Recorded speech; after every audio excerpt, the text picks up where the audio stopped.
Assalamualaikum warahmatullahi wabarakatuh.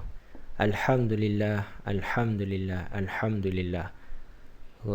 Syukur kita pada Allah Subhanahu wa taala, dan salawat dan salam ke atas junjungan besar Nabi Muhammad sallallahu alaihi wasallam. Okey, alhamdulillah. Kali ini kita akan terus pembelajaran secara online. Walau bagaimanapun minggu hadapan dah kita mula untuk bersekolah secara rasminya di sekolah untuk tahun 5 dan tahun 6. Bagi yang tahun 1 hingga 4 akan minggu seterusnya lah yang akan turun ke sekolah. Walau macam mana pun untuk Ustaz berkongsi secara online ini, Ustaz akan teruskan secara berkala lah, tengok ada masa ruang dan sebagainya. Okey, untuk kali ini pendidikan Islam tahun 4 unit 2 menyambut seruan ilahi. Apa yang kamu lihat di hadapan? Apa yang kamu faham? Orang yang tengah angkat tangan macam tu, letak di telinga, kemudian bunyi suara. Apa maksudnya? Mesti kamu dah tahu, dah biasa. Iaitu tidak lain dan tidak bukan, iaitu seruan azan. Azan, bukan nak bernasyid ni, bukan nak menyanyi, nak melaungkan azan. Itu kalau kamu tengok di masjid, biasanya berada di hadapan, dia akan laungkan azan. Okey, untuk kali ini Ustaz akan berkongsi dengan kamu semua pelajar Ustaz, iaitu menyambut seruan ilahi. Okey, dalam kata lain iaitu melaungkan azan. Okey, InsyaAllah kita akan kupas satu persatu sampailah akhir. Okey, kita tengok slide yang seterusnya. Okey, kamu tengok paparan hadapan dia. Apa yang dimaksudkan dengan azan? Apa yang dimaksudkan dengan azan? Azan ialah lafaz khusus yang disyariatkan oleh Islam untuk menyatakan masuknya waktu solat fardu. Itu penting. Azan ini ialah lafaz khusus yang disyariatkan oleh Islam. Untuk apa? Untuk menyatakan masuknya waktu solat fardu. Kamu kena ingat, solat fardu, bukan solat sunat, bukan solat hajat, bukan solat qabliyah ba'diyah. Yang itu solat sunat tak perlu kamu azan. Sebab tu kamu pergi masjid dan surau, mana orang azan kalau untuk solat sunat? Ada kamu tengok orang sembahyang jenazah azan di depan? Tidak ada. Dia hanya khusus untuk solat fardu. Bila masuk waktu solat fardu, azan. Kalau tak masuk waktu, tidak boleh azan. Tak boleh. Okey, di sini kamu tengok di sebelah tu ada lafaz azan dan lafaz jawab azan. Ada yang azan dan jawab azan. Maknanya bila muazzin tu dia melaungkan azan, diselangi kamu, bila kamu dengar orang azan, kamu boleh jawab. Ikut. Kalau kamu tengok di skrin tu, dia dua. Allahu Akbar 2, asyhadu alla 2, asyhadu anna Muhammadar Rasulullah 2, hayya 'alas salah 2, hayya 'alal falah 2. Dia ada penambahan. Yang warna biru kamu tengok tu, itu penambahan khusus untuk solat subuh. Solat lain tidak. Dia ada pada waktu subuh sahaja lafaz ini. Dia 2 kali juga, dan yang terakhir satu-satu. Allahu Akbar, la ilaha illallah. Okey, contoh Ustaz buat. Dan cara jawab azan dulu. Allahu Akbar, Allahu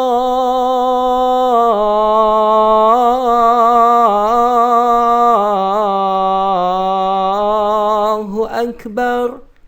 Kamu pun jawab Allahu Akbar, Allahu Akbar, Allahu Akbar,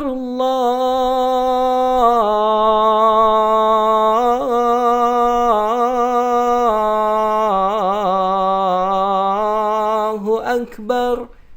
Kamu pun jawab Allahu Akbar, Allahu Akbar. Ashhadu an la ilaha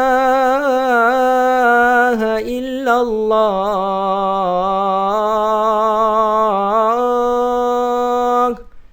Kamu jawab Ashhadu an la ilaha illallah. Ashhadu an la ilaha illallah.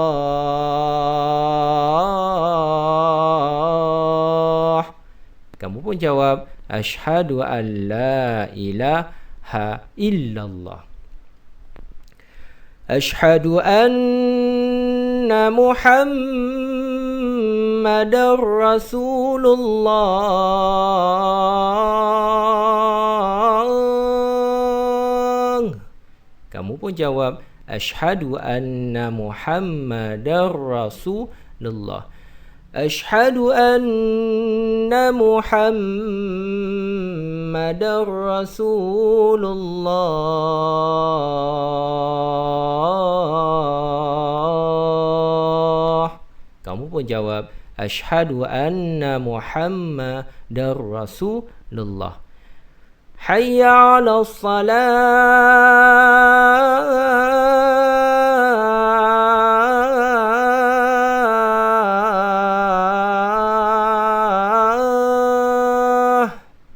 Kamu jawab la haula wala quwwata illa billah.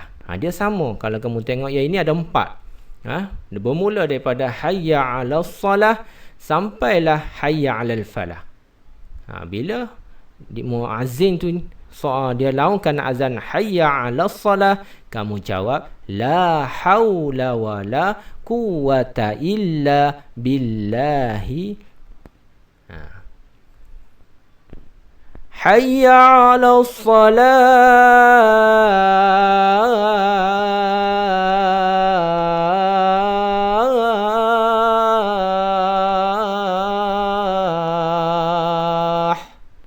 Kamu pun jawablah la haula wala quwwata illa billah sampailah hayya 'alal falah.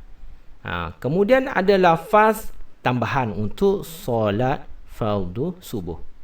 As-salatu khairum minan naum. Kamu pun jawab sadaqta wa barakta. As-salatu khairum minan naum. Sadaqta wa barakta. Itu.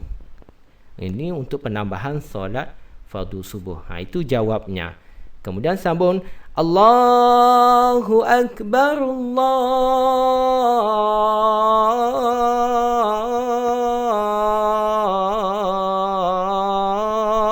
Akbar. Kamu jawab Allahu Akbar, Allahu Akbar. La ilaha illallah.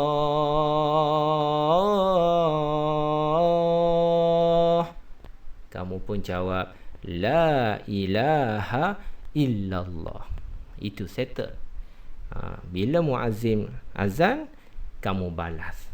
Diselangi azan disambung, kamu balas sampailah la ilaha illallah. Okey, settle.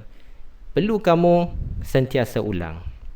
Balik di rumah, kamu cuba azan, ingat kedudukan lafaz tu Allahu Akbar, asyhadu an la ilaha illallah, asyhadu anna Muhammadar Rasulullah, hayya 'alas salah, kemudian ayal falah, salatu khairum, kemudian Allahu Akbar, la ilallah. Ingat susunan ini, jangan tertukar, dan selalu praktis di sekolah ataupun di rumah, praktis. Kalau ustaz dulu, ustaz masa kecil-kecil, ustaz selalu praktis. Tengok je azan di TV, television, terus ustaz ikut.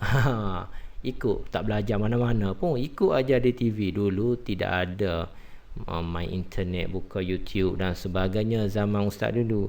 Zaman sekarang senang. Kalau kamu tak tengok di TV, kamu search aja dalam YouTube.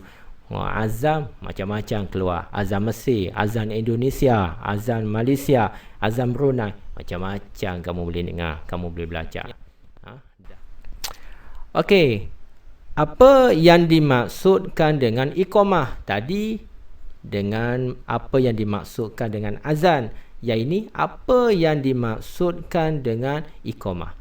Iqamah ialah lafaz yang disyariatkan oleh Islam yang diucapkan bagi menyeru umat Islam mendirikan solah. Poin pentingnya adalah lafaz yang disyariatkan diucap. Tujuan apa? Nak menyeru umat Islam mendirikan solah. Adapun azan tadi nak menandakan masuknya waktu solah. Adapun iqamah nak menyeru orang Islam, umat Islam mendirikan solah. Itu penting. Bila kamu tahu perbezaannya, senang. Itu azan apa maksudnya? Nak bagi tahu masuk waktu solat. Iqamah apa? Nak panggil orang untuk mendirikan solat. Sebab tu bila kamu pergi surau atau masjid, bila orang dah selesai solat qabliyah, solat sunat qabliyah, kemudian muazzin dia pergi ke depan, dia akan iqamah. Kemudian orang pun ramai-ramai bangun, masuk dalam saf, betulkan saf, kemudian mereka mendirikan solat secara berjemaah. Itu biasa kamu tengok di masjid kan. Kita tengok di sebelahnya ada lafaz iqamah dan jawab iqamah. Sama seperti azan, dia ada lafaz azan dan jawab. Adapun iqamah pun sama, ada lafaz iqamah dan jawabnya. Siapa yang jawab? Kita lah yang mendengar. Okey, contoh. Allahu Akbar, Allahu Akbar. Kita jawab Allahu Akbar, Allahu Akbar. Tak perlu kuat. Perlahan sahaja. Jangan sampai sama kuat dengan muazzin tadi. Muazzin kuat, kamu pun kuat juga. Jangan, tak perlu. Sekadar kamu dengar sahaja untuk diri kamu. Asyhadu an la ilaha illallah. Kamu jawab asyhadu an la ilaha illallah. Asyhadu anna Muhammadar Rasulullah. Kamu jawab asyhadu anna Muhammadar Rasulullah. Hayya 'alas salah. Kamu jawab hayya 'alas salah. Hayya 'alal falah. Kamu jawab hayya 'alal falah. Ini dia ada penambahan. Qad qamatis salah. Kamu jawab aqamahallahu wa adamaha. Qad qamatis salah. Aqamahallahu wa adamaha. Itu jawabnya. Kemudian Allahu Akbar, Allahu Akbar. Kamu jawab Allahu Akbar, Allahu Akbar. La ilaha illallah. Kamu pun jawab la ilaha illallah. Senang. Kamu aja ikut aja. Jangan iqamah. Ikut-ikut cuma sampai bahagian qad qamatis salah untuk dirikan solat, kamu jawab aqamahallahu wa adamaha. Kena, kalau tak hafal kena praktis. Kena cuba baca ulang-ulang kaji. Aqamahallahu wa adamaha. Aqamahallahu wa adamaha. Aqamahallahu wa adamaha. Tulis. Kamu tulis di kertas, kamu baca tiap-tiap pagi sebelum pergi sekolah. InsyaAllah dalam seminggu kamu boleh ingat. Yang penting kamu kena selalu mengulang-ulang seperti mana ustaz ajar murid ustaz di sekolah, macam itulah. Suruh hafal, sentiasa hafal at-tahiyyah, doa kunut, doa iftitah, supaya mereka ingat. Kalau tak ulang tiap-tiap pagi, mereka akan lupa. Sama lah. Okey, alhamdulillah, syukur untuk kali bagian ni. Okay, kita seterusnya. Okey, adab. Adab, azan dan iqamah. Kena ada adab. Bila kita nak laungkan azan dan iqamah, kita kena beradab. Bukan suka hati kita tak pakai baju, tak pakai seluar, pergi ke masjid kita azan. Orang tengok atas bawah kita. Dia ni betul ke, gila ke, kurang akal ke sebagainya. Jadi kita kena beradab lah bila kita nak melaungkan azan, supaya kita jaga keterampilan kita, jaga adab kita di masjid, jaga adab kita ketika nak laungkan azan. Okey, kita tengok muazzin. Yang pertama, adab yang perlu ada pada muazzin. Muazzin siapa? Orang yang melaungkan azan. Okey, adab sebelum azan dan iqamah. Okey, sebelum azan tu, orang yang azan tadi dia perlu menghadap ke arah kiblat.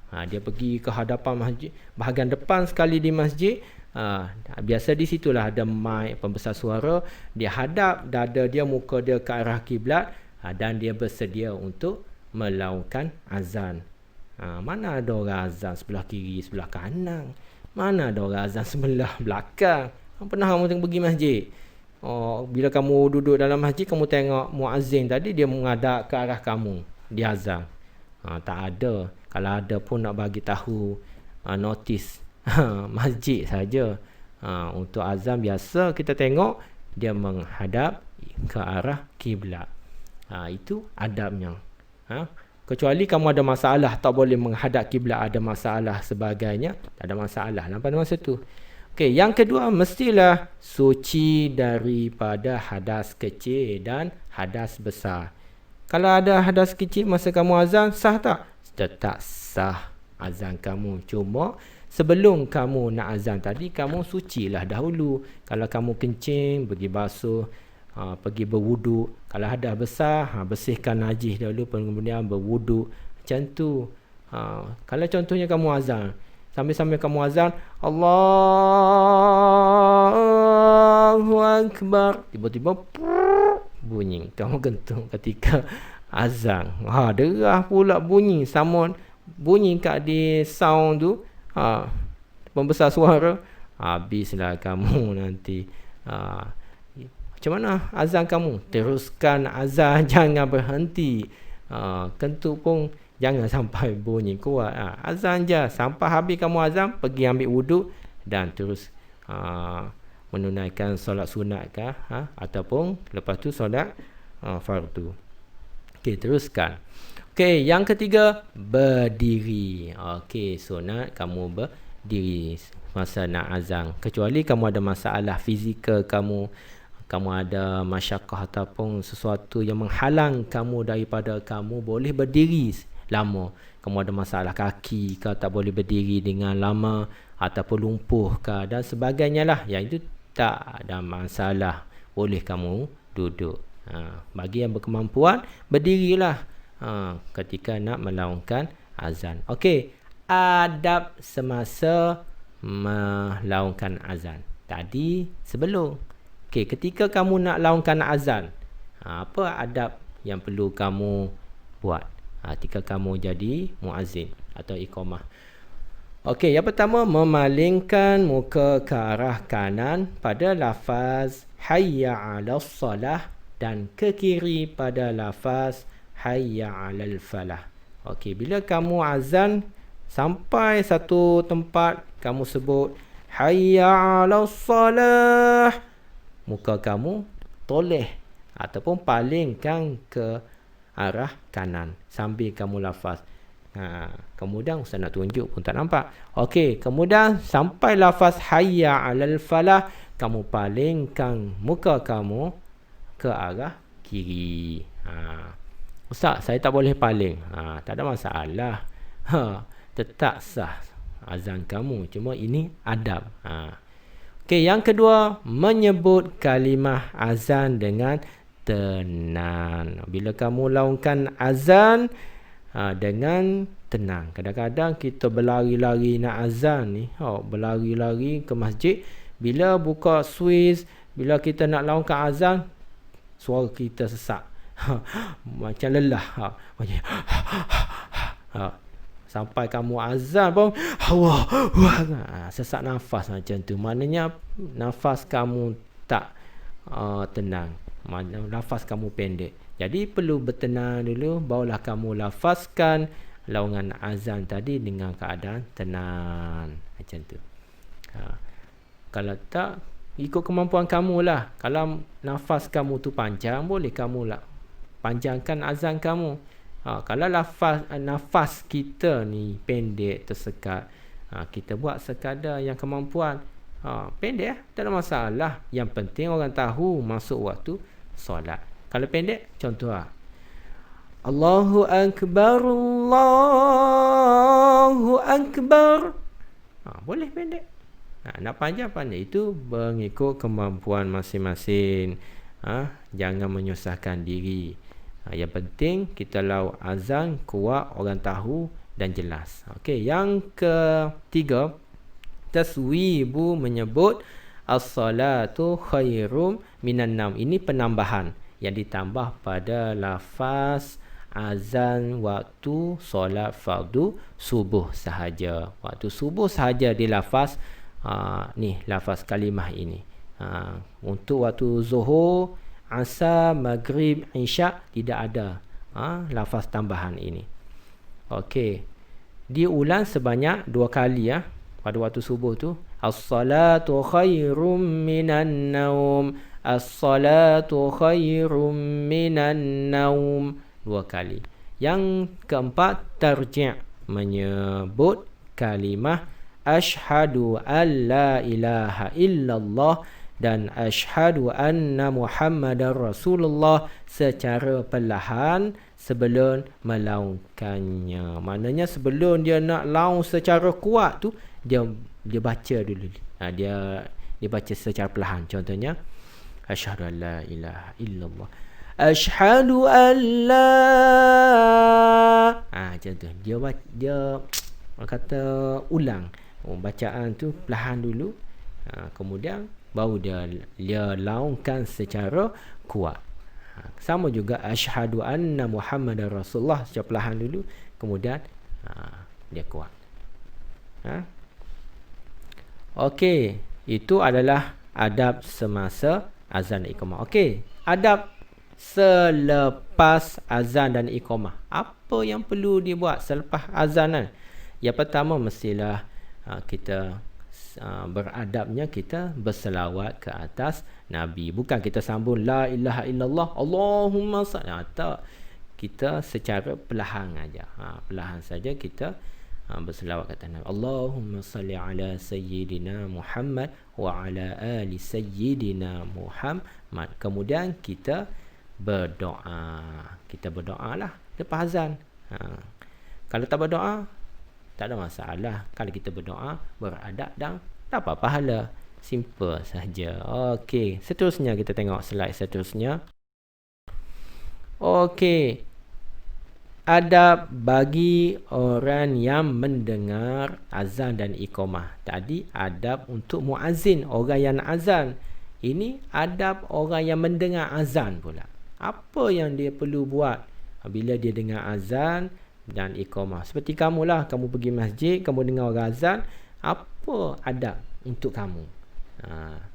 Tengok yang pertama, adab semasa azan dan iqamah. Okey, bila kamu pergi ke masjid atau surau, bila semasa orang azan tu, apa yang perlu kamu buat? Iaitu yang pertama, kamu mesti diam, tidak bercakap, senyap dan jawab lafaz azan dan iqamah. Itu aja yang kamu perlu buat. Kamu duduk senyap, tenang, dengar orang azan, kamu habis, kamu jawab. Dia azan, kamu jawab.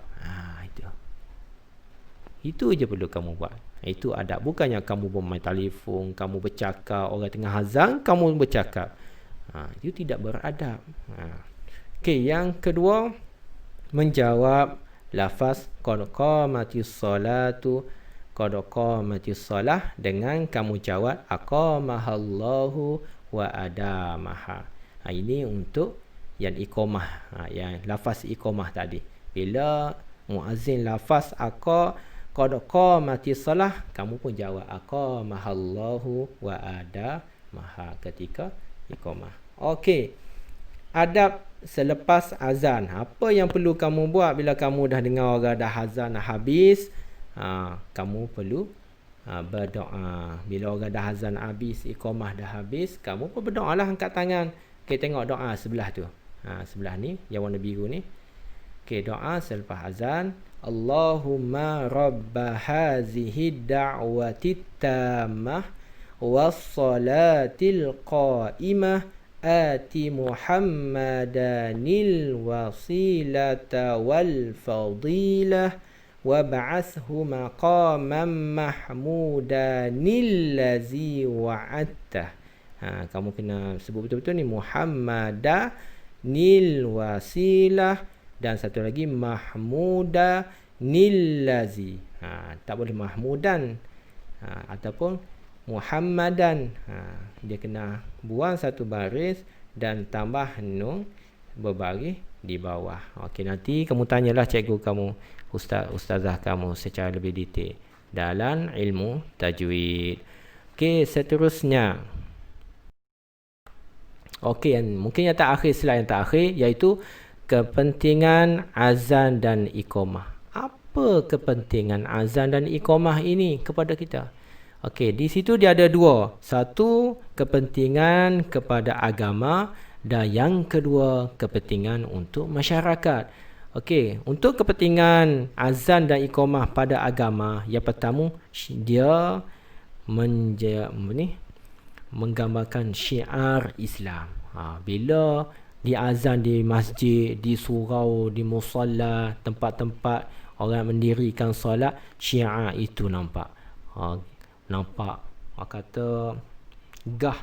Bila di azannya Allah, kita rasa Allah, Masya Allah, kata susah untuk diungkapkan betapanya besarnya agama Allah Subhanahu Wa Taala. Okey, yang kedua, dia memaklumkan kepada muslimin tentang masuknya waktu solat. Itu kepentingannya pada agama. Bila dilau, dia nak menyatakan kepada kita masuknya waktu solat. Itu pentingnya. Sebab tu bila orang azan di masjid, kita dah tahu. Tengok-tengok jam pukul 1. Waktu zuhur dah masuk.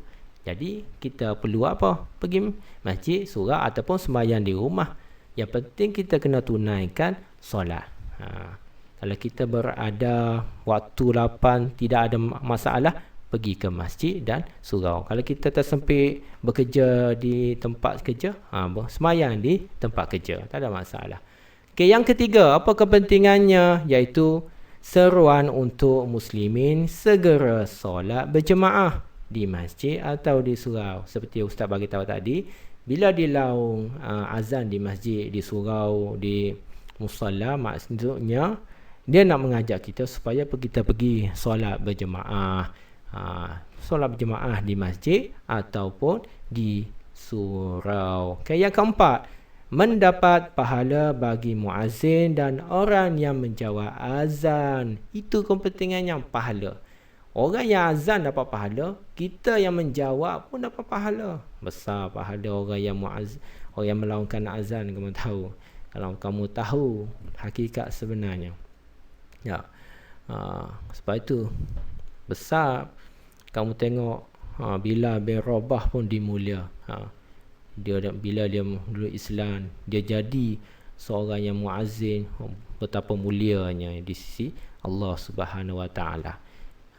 Kita pun yang menjawab tetap dapat pahala. Duduk saja-saja orang azan, kita pun jawab, boleh pahala. Okey, apa kepentingan untuk masyarakat? Tadi agama ada 4. Okey, untuk masyarakat di sini ada 3. Yang pertama, berdisiplin dan sentiasa menepati masa. Berdisiplin dan sentiasa menepati masa. Tengok, dia nak ajar kita supaya kita berdisiplin dan tepati masa. Azam pukul 1.30. Okey, cun 1.30 kita sembahyang. Dia nak latih kita supaya kita berdisiplin. Kita janji dengan orang, bila kita dah biasa solat, menepati masa yang telah ditetapkan dalam muamalah kita, Kehidupan seharian kita dengan kawan-kawan kita pun, bila kita berjanji pun, kita akan menepati masa. Bila berjanji pukul 2 berjumpa, pukul 2 kita berjumpa. Ni tak, janji pukul 2, pukul 4 berjumpa datang. Marah orang macam tu. Yang kedua, bersatu padu dan saling memahami. Ini mengajar kita bersatu padu. Bila kita pergi ke masjid, pergi ke surau, kita akan berjumpa kawan-kawan, sahabat. Di situlah memupuk semangat perpaduan dan saling memahami masalah, ada masalah saling tolong menolong dan sebagainya. Okey, yang ketiga, masyarakat sentiasa mengingati Allah. Itu penting. Bila dia azan, kita pun ingat Allah. Ingat Allah. Supaya dalam seharian kita, 5 waktu sembahyang tu boleh menyebabkan kita sentiasa ingat Allah. Cuba kamu bayangkan kalau orang tak azan, masjid sunyi sepi, masyarakat jadi macam mana? Dia akan lalai dan lalai. Sebab tu kamu murid ustaz, bila kamu dengar azan, pupuk daripada kecil, pergilah sembahyang. Janganlah kamu leka dengan bermain, asyik bermain. Time belajar, time bermain, main. Time solat. InsyaAllah kamu akan dapat pahala dan dapat diberkati hidup kamu. Okey, yang terakhir, kegunaan azan selain solat. Kita dah tahu. Tadi Ustaz dah bagi tahu kamu, azan ni untuk bagi tahu kamu masuk waktu solat dan juga untuk mendirikan solat. Selain daripada tu, ada juga kegunaan azan ini. Okey, yang pertama kita tengok kegunaan selain daripada solat. Yang pertama, ketika ditimpa musibah. Sebab tu kamu tengok dalam YouTube, kalau kamu search, ada satu video tu, kampungnya dilanda ribut. Bila dilanda ribut, hujan, petir, dia azan. Itu kegunaannya. Bila dalam keadaan kamu ditimpa musibah, banjir ke, tsunami ke, azan. Ulang-ulang kali supaya musibah yang kamu hadapi itu dapat diredakan, dapat berhenti. Azan je. Allahu Akbar, Allahu Akbar, Allahu Akbar, Allahu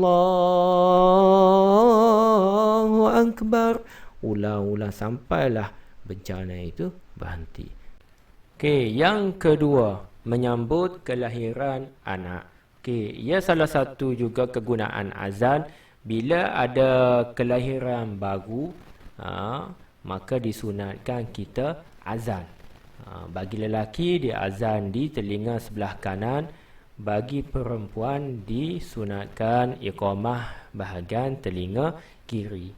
Okey, biasanya kalau kita tengok ayah kita, kalau mak kita melahirkan baby yang baru, maka ayah kita pun dia pergi ambil bayi tadi yang baru lahir, kemudian dia azan di sebelah telinga kanan atau iqamah di sebelah telinga kiri. Okey, itu disunatkan. Jika tidak ada ayah kita pada masa tu, kamu pun boleh. Jika kamu berkemampuan, boleh azan, boleh iqamah, kamu pun boleh, tidak ada masalah.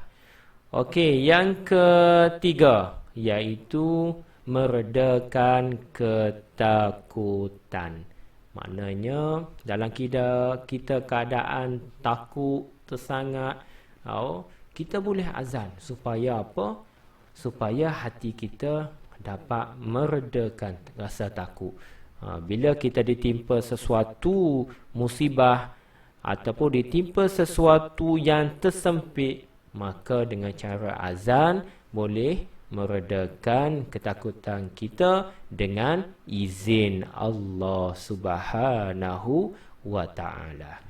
Itu penting, maknanya kita tahu. Lepas ni kalau contoh kita tersesat dalam hutan ke, untuk menghilangkan rasa takut, kita azan.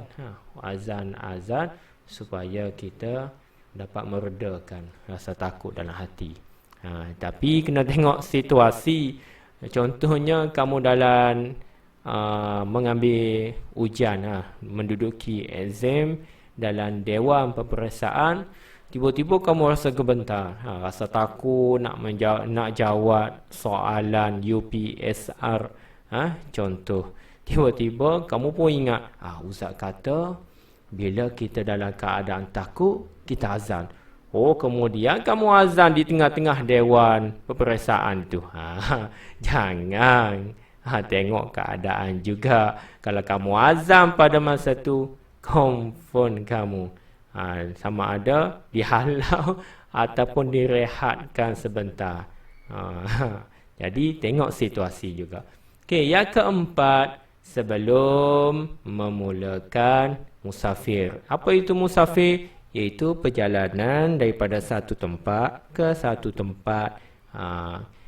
Kalau dalam agama kita, bermusafir itu dalam lingkungan 2 marhalah, lebih kurang dalam 80 km ke atas lah, 82-83 macam tu, yang membolehkan perkara-perkara yang diboleh ketika bermusafir kita boleh buat, seperti memendekkan solat, ataupun menggabungkan 2 solat dalam satu waktu, dibolehkan dengan syarat musafir kita itu melebihi melebihi 80 km ke atas.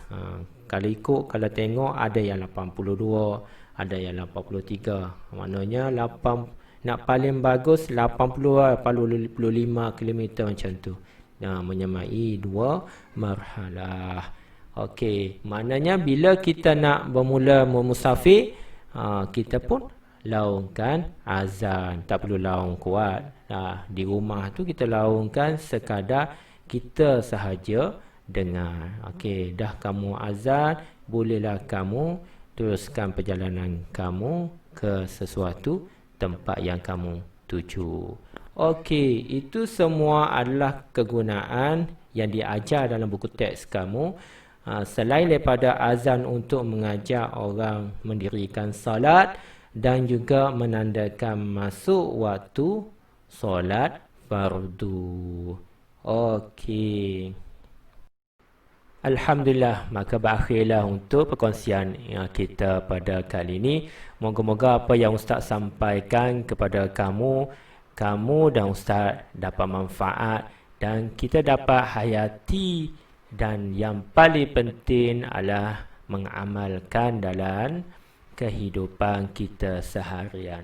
Okey, untuk apa-apa yang kamu mahu ataupun mengambil manfaat daripada video-video Ustaz yang sebelum ini, kamu boleh layari channel YouTube Ustaz. Kamu type Amal Khairul, dan di sana Ustaz ada sediakan bahan-bahan perkongsian lain yang jika ia manfaat kepada kamu, kamu boleh ambillah, amalkan dalam kehidupan kamu.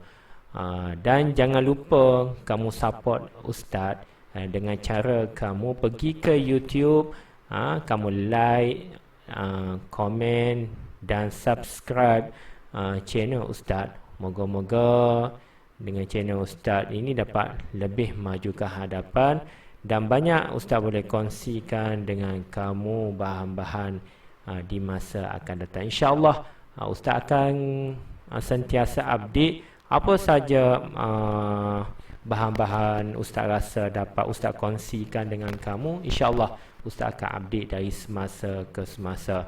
Dan jangan lupa follow kalau kamu mahu bahan-bahan yang selain daripada tu, ada Ustaz masukkan dalam page Facebook Ustaz. Di sana ada Ustaz kongsi bahan-bahan berbentuk soft copy seperti bahan untuk cetakan atau banner ataupun hiasan dalam kelas. Itu free, ada di sana Ustaz kongsi. Kamu boleh layari di sana.